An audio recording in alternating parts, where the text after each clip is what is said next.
Welcome back again. This is Zubair Akhtar, the instructor of your course on microwave filters.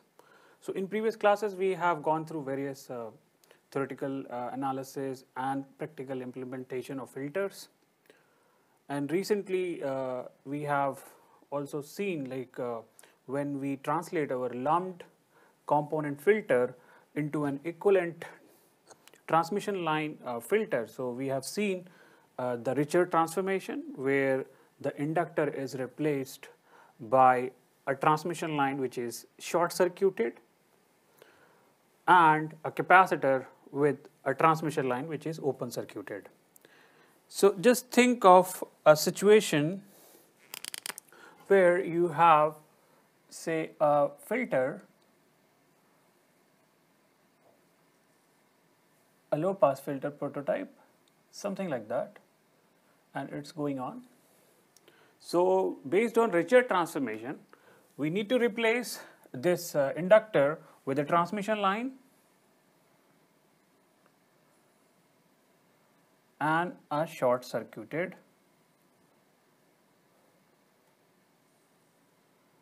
okay.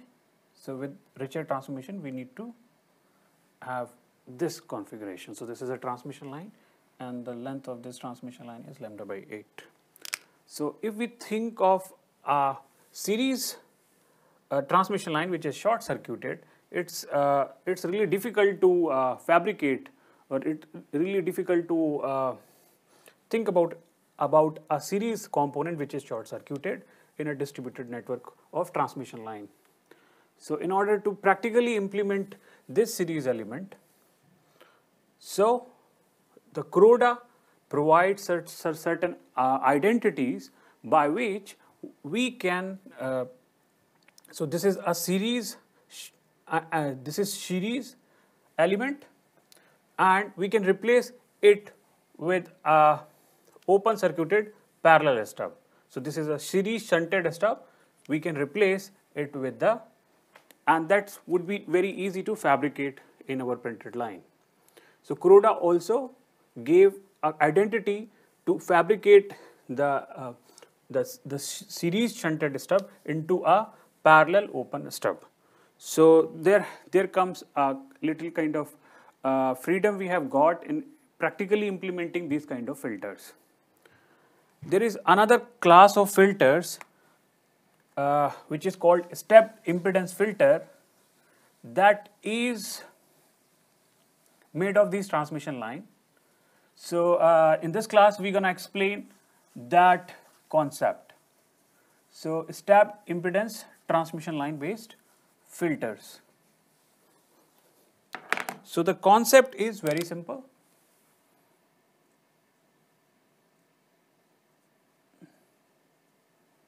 Stepped impedance filter.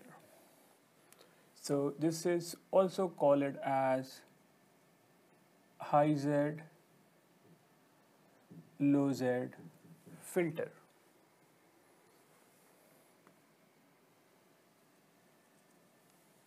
So the philosophy of this stepped impedance filter is, say suppose we are considering a fourth order filter, and the concept of, say, here we have a Z0, here we have a Z0. So the concept of stepped impedance filter, so these are filters only, they comes with a low pass characteristic. So we need to have a transmission line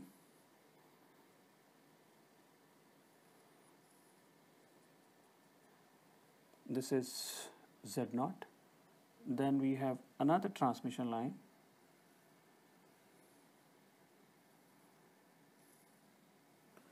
to present inductor. So for inductor, we need a high impedance line. For representing a capacitor, we need a low impedance line, Z low, and similarly so on and So fourth, high impedance, low impedance. 1, 2, 3. Then again one more transmission line component to present the inductor value, and then again it is to be terminated with characteristic impedance of the system. So based on the philosophy of this filter, what we have to do, we need to replace every inductor with a transmission line of very high characteristic impedance, and every capacitor with a kind of a transmission line which has a characteristic impedance relatively low. So ZH and ZL, they represent, ZH means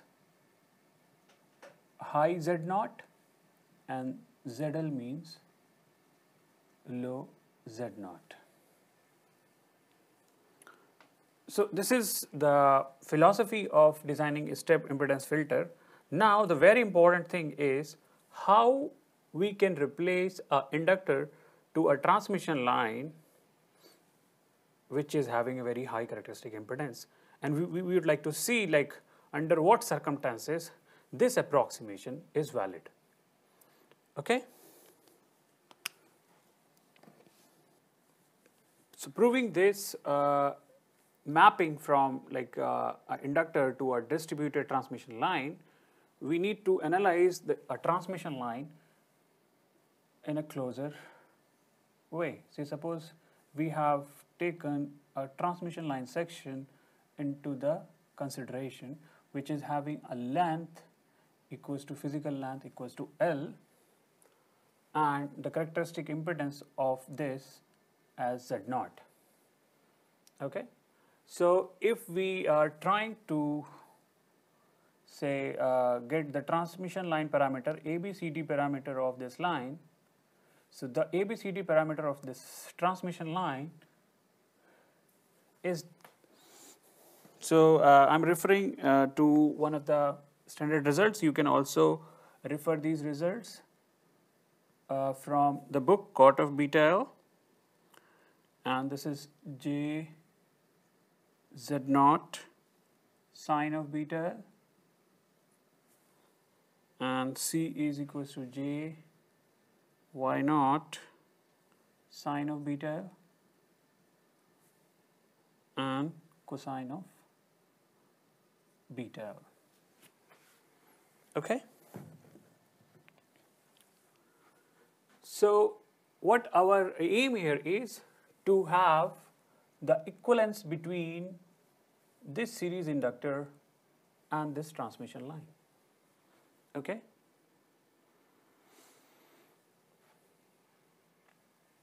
So let's talk about what is the Z input of this transmission line.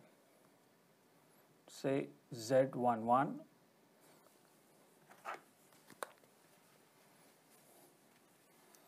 Z11. As this is a symmetric structure, so Z11 would be equals to Z22, and with the ABCD parameter, if we trying to get the Z11 for this transmission line, we have the conversion equation, and with the conversion equation we can see this is equals to A by C. So if we calculate this, so what is this? Is A cosine of beta L. Where is C? C is minus J Y0 sine beta L.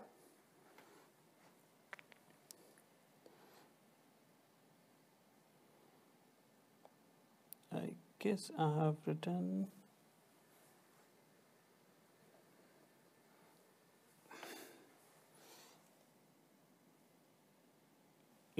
so there was a small correction. So C is J Y0 sine beta into L.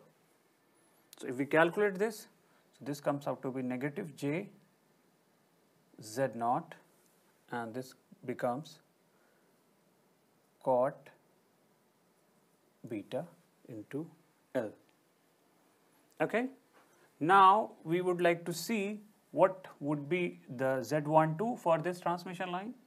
This would be equals to Z21. Okay. So this gonna be from the transformation 1 over C.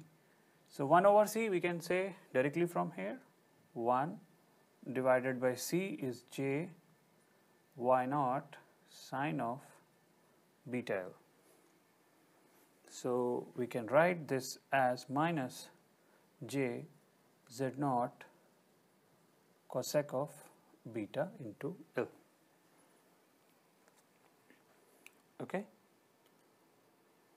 So now we have the impedance parameter of the transmission line, and we want to replace a series inductor, or we want to somehow relate this value with this. So just consider a kind of network in equivalent T network in terms of impedance.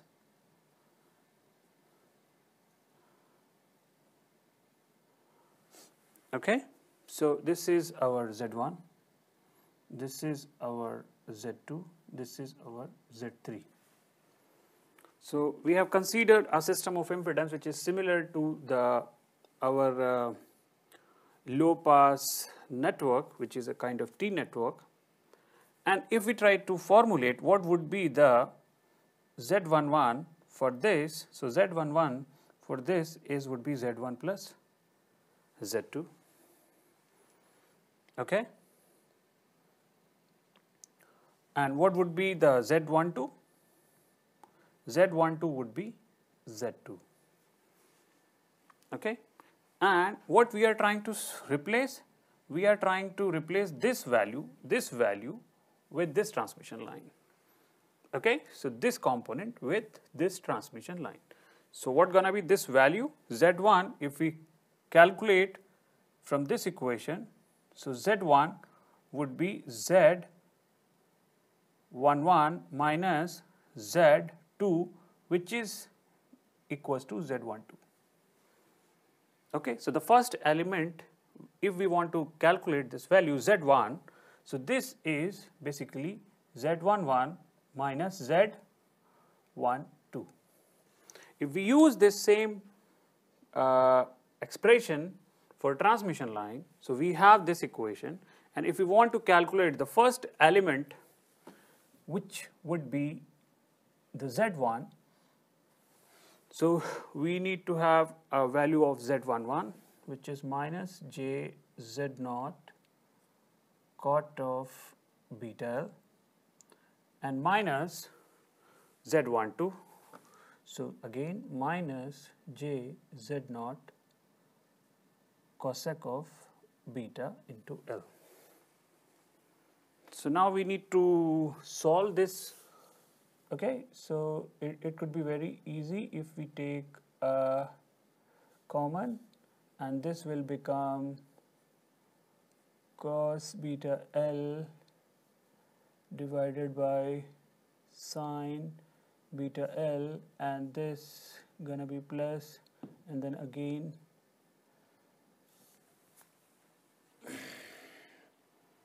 minus. So if we solve this further, so what we gonna achieve, so we can replace this with J Z naught, so we can expand this. So cosine of theta is equals to cos square beta L by 2 minus sine square beta L by 2, and similarly we can replace this one as sine square beta L by 2, and this minus if we take in the same order, so cos square beta L by 2.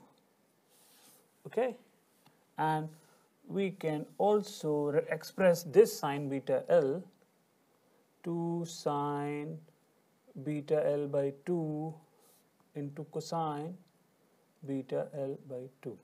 So it's really simple. We can get some cancellation out of it, and then this 2 minus, so it's very simple. If we can try to say what would be the first value impedance, so it would be, Z would be J Z naught, and the things which were left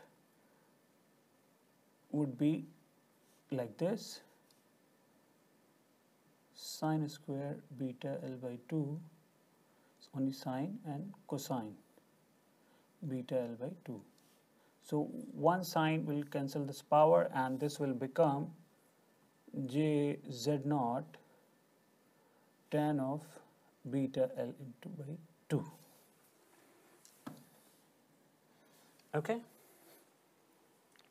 So we have got this expression. So we'll start from this expression. So by equivalence, we have got Z1 equals to J Z naught tan of beta L by 2. Okay. So just see this, as long as this beta L by 2 is less than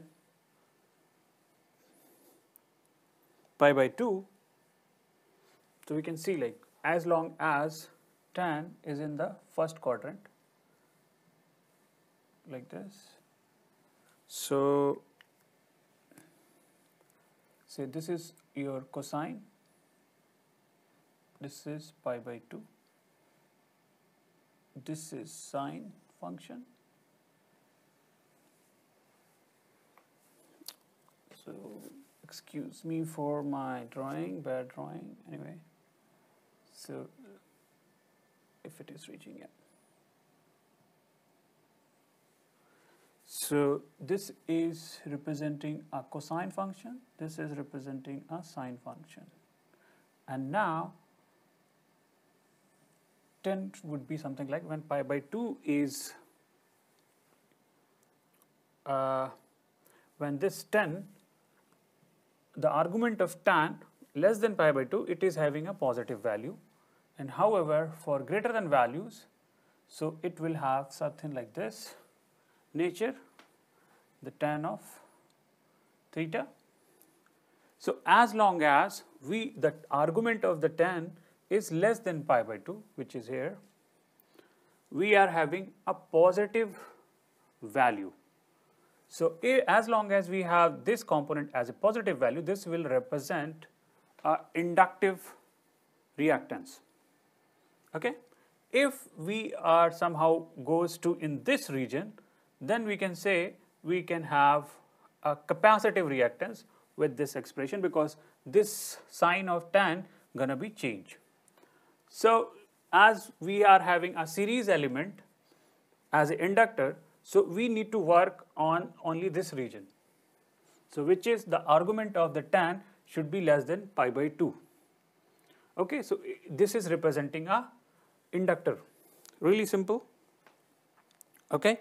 Now as we have seen, this Z2, the component, the Z2 component is in the transmission line, we have got as minus J Z naught cosec of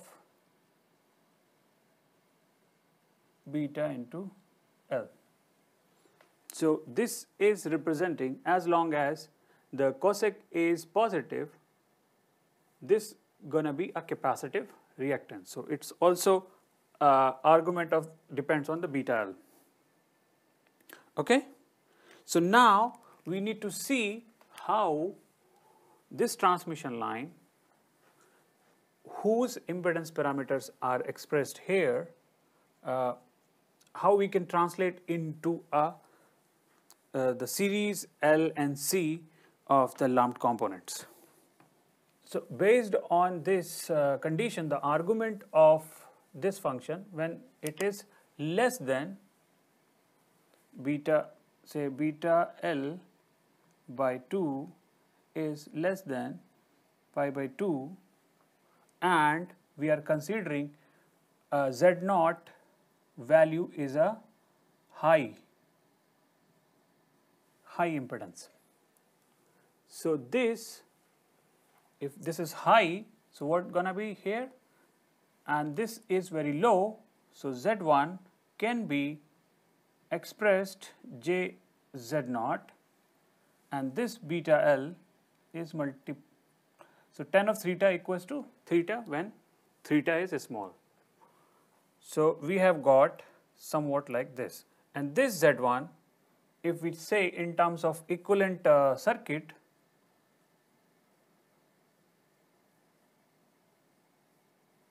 say the overall reactance is, say, if X, so we can distribute this to Jx by 2, and this is as Jb.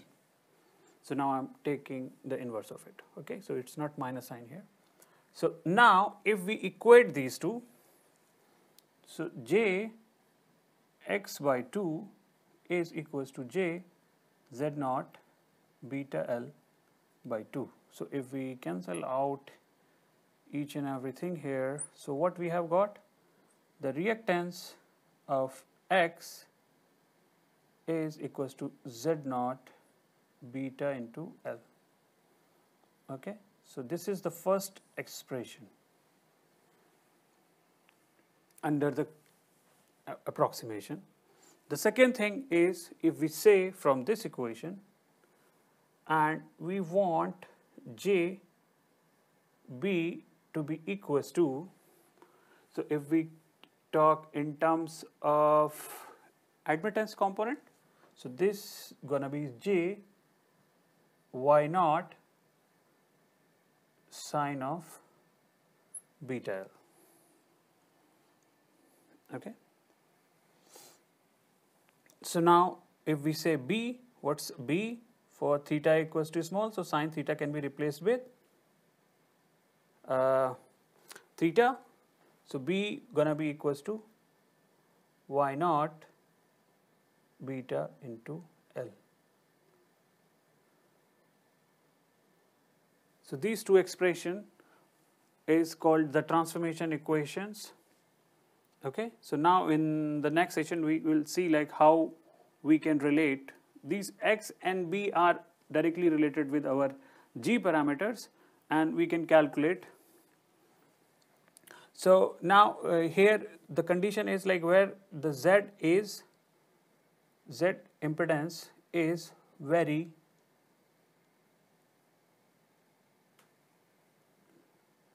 low. Okay, so what sometimes we also represent these Z as ZH and ZL also, the characteristic impedance, high characteristic impedance and low characteristic impedance. So these are the two governing equations, and we'll see like how these equations are helpful in this, designing a low pass filter. So from these expressions of X and the B, we can write these expression, rewrite this expression in terms of high input impedance, so high impedance line and low impedance line. So if we want to calculate, say, the beta L, which is the electrical length, so beta L is X divided by the ZH. Okay, so we generally express this in terms of theta. Okay, and again this is beta L for a line which is representing a inductor.